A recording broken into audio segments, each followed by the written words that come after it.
Nous sommes un peuple, que nous avons un passé et que ce passé-là doit nous servir pour montrer aux gens que nous ne sommes pas liés, nous sommes des humains mais qui ont un passé. L'esprit des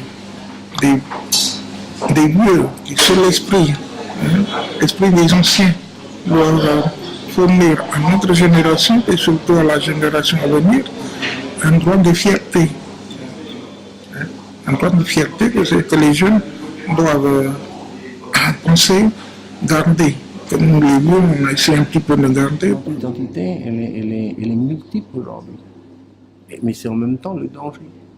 C'est en même temps le danger que le fait que notre société kanak a été capable de digérer les autres paroles qui sont arrivées. Il ne faut pas que cette digestion-là fasse qu'arrive un moment, on soit complètement noyé. Et comment dire, noyé dans le flot de la liberté, le flot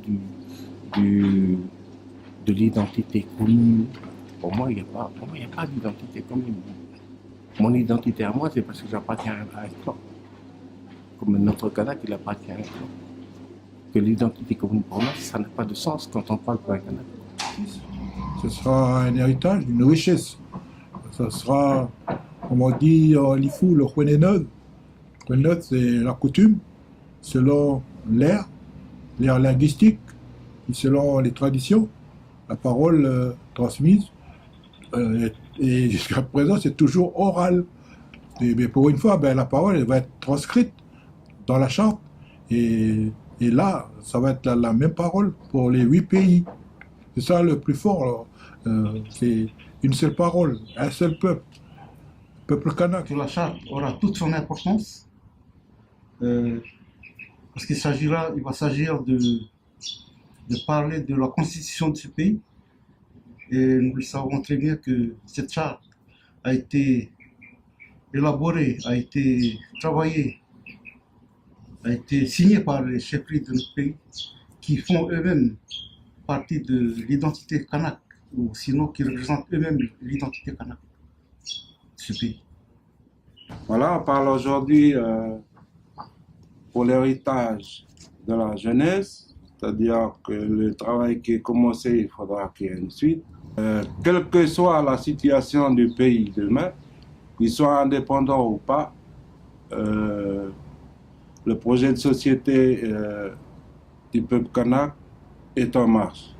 Et ça a été un travail de 1 an. 1 an, mais durant ces 1 an-là, j'ai l'impression qu'on a remonté le temps, quoi. Le livre du droit commun, il existe. Parce que nous, on n'a pas ça.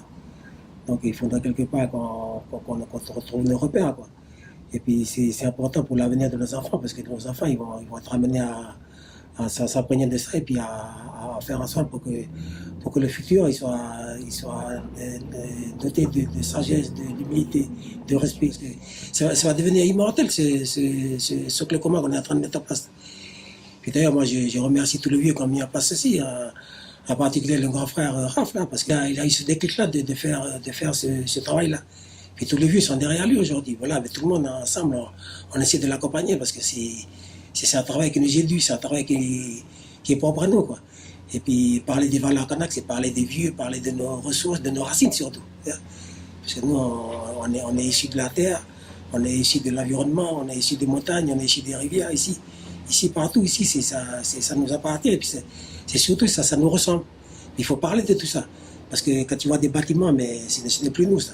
Mais toujours est-il que voilà, nous, on est amenés aujourd'hui à s'exprimer et puis à se montrer pour dire comme ça, voilà, on est là, à travers le socle commun des valeurs kanak.